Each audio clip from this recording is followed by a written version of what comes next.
Thunderbirds Are Go was released in 1966 and saw the puppet stars of Gerry Anderson's smash hit television series Thunderbirds make the giant leap onto the big screen for the first of two feature films. Thunderbirds Are Go!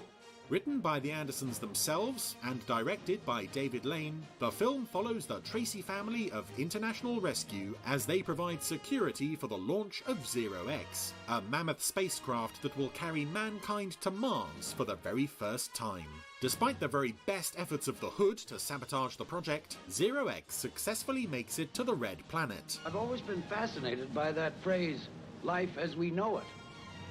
I have a feeling that we may encounter life as we don't know it. Where the crew encounters alien life in the form of the deadly rock snakes. 6 weeks later, disaster strikes again as Zero-X re-enters Earth's atmosphere, and International Rescue must once more spring into action as they race to rescue the crew before the ship crash lands. They have an escape unit failure. Unless we can get the crew and passengers out before that aircraft hits the ground, they are all doomed men. Thunderbirds Are Go was actually announced to the press before the first episode of the series had even aired, and the subsequent runaway success of the television show almost guaranteed that the film would be a surefire box office smash. Don't let your imagination run riot. With a second season of the television series also being produced alongside the film, a drastic expansion of the AP Film Studio machine would be required to handle the extra workload, and the company purchased 2 more buildings on the Slough trading estate, bringing their total to 5. There are 5.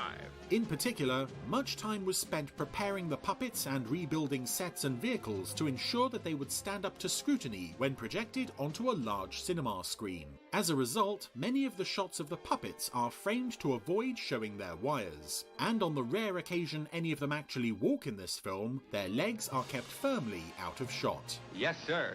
This increased attention to detail also came with a greater realism when it came to the film's guest vehicle, the Zero-X, and many of its sets. What a magnificent sight! The Glenfield Control Tower set and the 2-colour SEC conference room set look like something out of a Bond film, while Alan's dream sequence halfway through the movie delivers a little bit of Hollywood glitz and glamour, even if it is largely unnecessary. Sorry, Dad. The film would also feature an expansion of the regular Thunderbirds voice cast, mostly to provide the voices of the Zero-X crew, and several of these actors would return in future Anderson productions. Most notably, the film and the second season of the television show marked the point at which Jeremy Wilkin took over the role of Virgil Tracy from David Holliday. Are you game? I sure am. In previous series, it wasn't unusual for a puppet character's design to be modelled on a celebrity, but Thunderbirds Are Go would take that one step further in the form of the dream sequence midway through the film that saw Lady Penelope and Alan travel to futuristic nightclub The Swinging Star. There they would encounter the film's real-life guest stars, none other than Cliff Richard Jr. and the Shadows Jr. What a terrific group. Yes, they always play at the Swinging Star. You see, they're way out. Cliff and the Shadows would also contribute to the film's soundtrack, and the group even recorded footage to help the puppeteers more precisely mimic their distinctive movements. It's enough. Okay, thank you. Thanks to the film's budget of at least £250,000, Barry Gray would also enjoy the luxury of a 70-piece orchestra to record the film's score, which would include one of the most popular pieces of music he would ever compose, the Zero-X theme.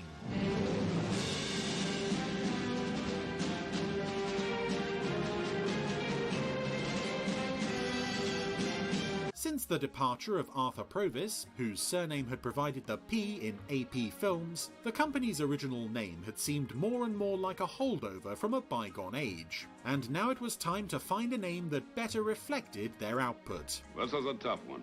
Although the film would be released through United Artists, it would also be the first Anderson production to open with the iconic Century 21 sting that would remain in use until the end of UFO. Now, on the big screen, in Technicolor and Technoscope, a brand new adventure that takes you where you've never been before.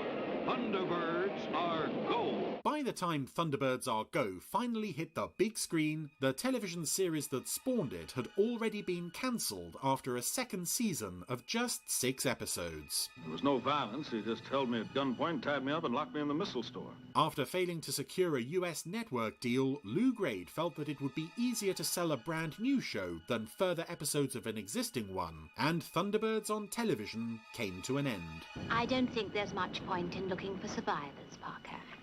No, milady.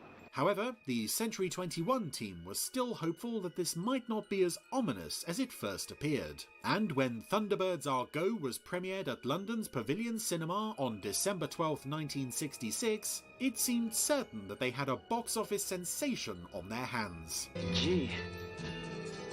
Have some more champagne. Perhaps Thunderbirds wasn't dead after all. Perhaps the new film would just be the first in a long line of successful Thunderbirds movies that could even rival the James Bond franchise. What goes on around here? Have you all gone crazy? The film's failure took everyone by surprise, even United Artists, who would soon take the unprecedented step of inviting Century 21 to begin work on a sequel, Thunderbirds 6. But that's another story. I can't possibly make it. Don't tell me. You're afraid.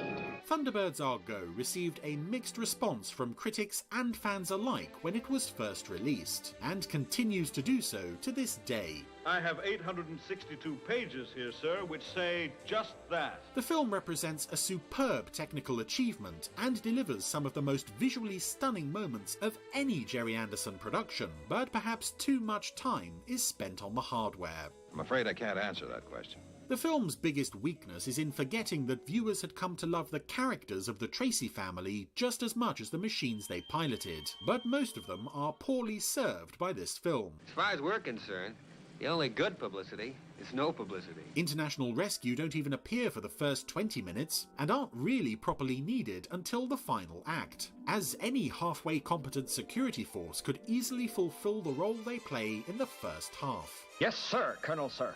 Scott and Virgil have very little to do compared to their usual roles on television. What about me, Father? Well, it's unlikely that you'll be needed. While Brains, Tintin and Gordon each only get a few lines. Sorry, Tintin. That's all right, Mr. Tracy, I understand. Well, I don't. Instead, perhaps believing him to be the most relatable of the Tracy brothers among younger viewers, the film very heavily pushes Alan as the main character at the expense of almost everyone else. To Alan, the hero of the day. He gets to star in his own dream sequence midway through the movie, and the film even concludes with everyone praising him for saving the Zero X crew, even though he mostly just copied what Gordon did to save the Fireflash back in Operation Crash Dive. Here I go again! The film's release was accompanied by a novelization and a 4-part picture story in the TV Century 21 comic, which was soon followed up by a long-running Zero X comic strip telling the further adventures of Captain Paul Travers and his crew. The only thing we really want to say is thanks.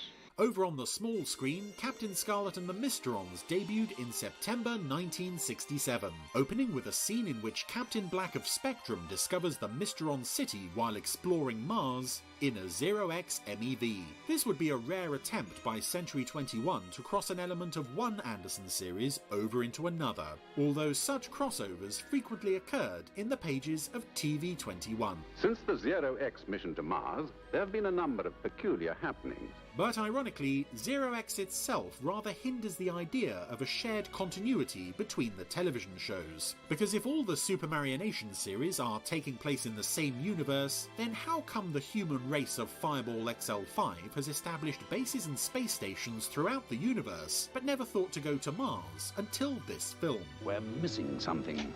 I know we're missing something. Thunderbirds Are Go represented something of a turning point in Gerry Anderson's career. Following the film's failure and the cancellation of the Thunderbirds television series, his Supermarionation empire would struggle to maintain cohesion without another smash hit to sustain it, and ultimately disintegrated in 1969. As a film in its own right though, Thunderbirds Are Go can perhaps be best described as a flawed gem.